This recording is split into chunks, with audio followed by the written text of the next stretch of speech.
Hello, ah, may nagtatanong sa akin kung paano daw ako nakapasok ng Europe, kung madali ba daw o mahirap, kung ano ang mga requirements, kung may binayaran ba daw ako. So, sasagutin ko lahat 'yan. Una, wala akong binayaran sa agency. Kasi po ako ay nag-cross country from Saudi to Croatia. Pero may agency pa rin naman ako. Yung agency ko ay Humble Hunter. Wala akong binayaran kahit na magkano sa Humble Hunter. Ako lang ang may sagot ng ang tawag ko doon, visa at tsaka ticket. Ako po gumastos nun. Pero sa agency, wala na akong binayaran. After ko kasi ma-interview ng employer at tsaka ng agency, pinadala agad ako ng kontrata. Kasi tanda ko nag-apply ako noon March. July, nakaalis na ako. So, yun. July? No, June. June ako nakaalis. Ah, Yun nga, ang requirements ko po noon ay passport, diploma, at saka police clearance. Yung police clearance, hindi ko na ma-advise ngayon sa inyo yan kasi ah, mas maganda kung NBI clearance na lang po yung kunin nyo dahil ah, hindi siya hassle. Madali lang i-process. Kasi pag police clearance, sobrang laki ng magagastos nyo kung kayo ay nasa Saudi ha. Ito pong sinasabi ko ay para lang po sa Saudi. Kasi po ako ay nanggaling sa Saudi. Yun. Yun, napakahirap kumuha ng police clearance. At pagkakuha mo naman ng police clearance, kailangan mo pang ipadala sa Egypt dahil doon lang sa Egypt merong Croatia Embassy. So, ipapadala ko pa yun sa DHL. Magbabayad ako ng 347.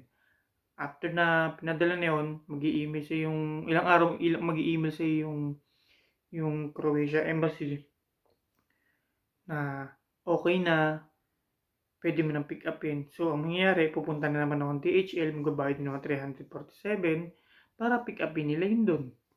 So, doble, di ba? Tapos yung mga ginastos ko pa sa pagkuha ng police clearance. Yun. Sa pagkuha ko ng police clearance, na medyo nalimutan ko na kung ano yung mga step ko noon, pero I'm sure na nasa 600 din na gastos ko. Yun. Mga 600 din. Real. Um, Yun.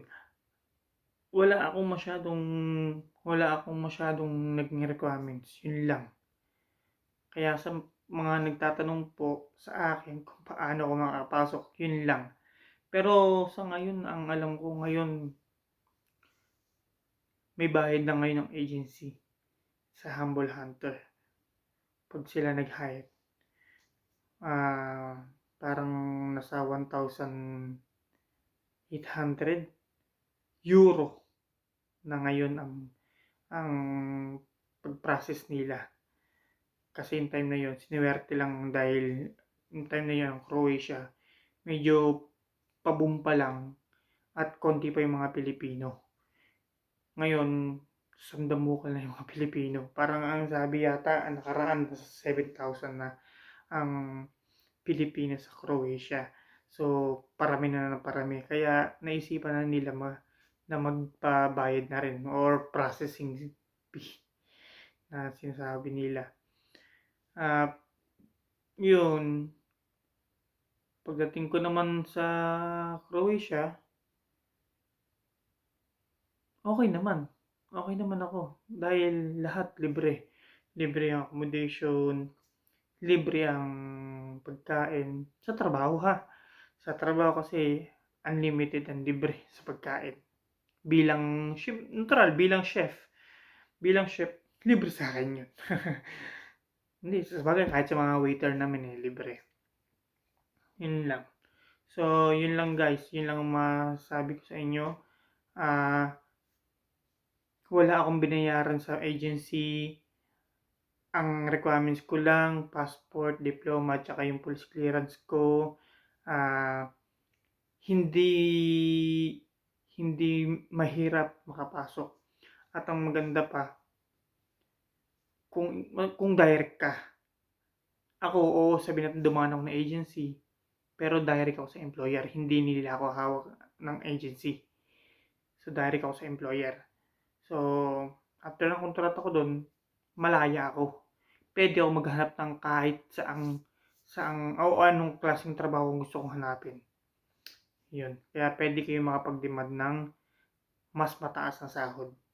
Hindi katulad sa agency, pag hawak kayo, doon lang kayo, yun lang yung sahod nyo. Yun lang. So, yun lang po, sana nakatulong sa inyo na magkaroon ng idea para kung paano makapag-apply at kung ano yung mga requirements. So, thank you po. God bless po sa inyo lahat.